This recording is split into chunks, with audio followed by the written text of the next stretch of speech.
Hello everyone, welcome to Sanmarga classes. ಸಸ್ಯಗಳು ಮತ್ತು ಪ್ರಾಣಿಗಳ ಸಂರಕ್ಷಣೆ ಪಾಠದ 13ನೇ ಪ್ರಶ್ನೆ. ಕೆಂಪು ದತ್ತಾಂಶ ಪುಸ್ತಕ ಎಂದರೇನು? ನಾನು ಒಂದು ಪುಸ್ತಕ ತಗೊಬಂದು ಅದಕ್ಕೆ ಕೆಂಪು ಬಣ್ಣದ ಬೈಂಡಿಂಗ್ ಮಾಡ್ತೀನಿ, ಅದನ್ನ ಕೆಂಪು ದತ್ತಾಂಶ ಪುಸ್ತಕ ಅಂತ ಹೇಳಬಹುದಾ? ಇಲ್ಲ, ಅದನ್ನ ಕೆಂಪು ದತ್ತಾಂಶ ಪುಸ್ತಕ ಅಂತ ಹೇಳಲಿಕ್ಕೆ ಆಗೋದಿಲ್ಲ. ಹಾಗಿದ್ರೆ ಕೆಂಪು ದತ್ತಾಂಶ ಪುಸ್ತಕ ಅಂದ್ರೆ ಏನು? ಇಲ್ಲಿ ದತ್ತಾಂಶ ಅಂದ್ರೆ ಕೆಲವೊಂದಿಷ್ಟು ಮಾಹಿತಿಗಳಿರ್ಬೇಕು. ಯಾವುದರ ಬಗ್ಗೆ ಮಾಹಿತಿ ಇರಬೇಕು ಅಂದ್ರೆ, ಯಾವುದು ಅಪಾಯಕ್ಕೊಳಗಾಗಿರುವಂತಹ ಅಥವಾ ಅಳಿವಿನಂಚಿನಲ್ಲಿರುವಂತಹ ಜೀವಿ ಇದೆ ಅಲ್ಲ, ಸಸ್ಯ ಪ್ರಾಣಿ ಇರಬಹುದು, ಅವುಗಳ ಬಗ್ಗೆ ಮಾಹಿತಿ ಇರಬೇಕು. ಹಾಗಾದ್ರೆ ಅಳಿವಿನಂಚಿನಲ್ಲಿರುವಂತಹ ಪ್ರಾಣಿ ಅಥವಾ ಸಸ್ಯ ಅಂದ್ರೆ ಏನು?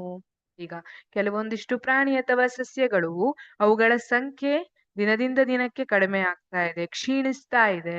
ಒಂದಿಷ್ಟು ವರ್ಷ ಬಿಟ್ರೆ ಅವು ಕಣ್ಮರೆ ಆಗ್ತವೆ, ಅವುಗಳ ಪ್ರಭೇದ ನಶಿಸಿ ಹೋಗ್ತದೆ ಅಥವಾ ಪ್ರಾಣಿಗಳು ನಶಿಸಿ ಹೋಗ್ತವೆ ಅಂತ ಇದ್ರೆ ಅವುಗಳನ್ನ ಅಳಿವಿನಂಚಿನಲ್ಲಿರುವಂತಹ ಪ್ರಾಣಿಗಳು ಅಂತ ಕರಿತೀವಿ. ಇಲ್ಲಿ ಕೆಂಪು ಕೆಂಪು ಅನ್ನೋದು ಅಪಾಯವನ್ನ ಸೂಚಿಸುತ್ತೆ ಅಲ್ವಾ? ಹಾಗಾಗಿ ಕೆಂಪು ದತ್ತಾಂಶ ಪುಸ್ತಕ ಅಪಾಯಕ್ಕೊಳಗಾಗಿರುವಂತಹ ಪ್ರಾಣಿಗಳು ಅಥವಾ ಸಸ್ಯಗಳ ಮಾಹಿತಿಯನ್ನ ಒಳಗೊಂಡಂತಹ ಪುಸ್ತಕ. ಕೆಂಪು ದತ್ತಾಂಶ ಪುಸ್ತಕವು ಅಪಾಯಕ್ಕೊಳಗಾದ ಎಲ್ಲಾ ಪ್ರಾಣಿಗಳ ಮತ್ತು ಸಸ್ಯಗಳ ದಾಖಲೆಯನ್ನು ಒಳಗೊಂಡಿರುತ್ತದೆ. ಅಳಿವಿನಂಚಿನಲ್ಲಿರುವ ಅಥವಾ ಅಳಿವಾಗುತ್ತಿರುವ ಪ್ರಭೇದಗಳ ಪಟ್ಟಿಯನ್ನು ನೀಡುವ ಪುಸ್ತಕ. ಇದನ್ನ ಕೆಂಪು ದತ್ತಾಂಶ ಪುಸ್ತಕ ಅಂತ ಕರಿತೀವಿ.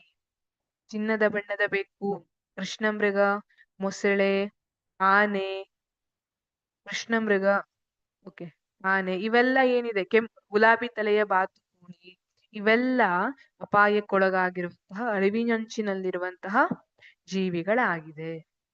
ಇವುಗಳ ಮಾಹಿತಿ ಕೆಂಪು ದತ್ತಾಂಶ ಪುಸ್ತಕದಲ್ಲಿ ಸಿಗುತ್ತೆ. Thank you.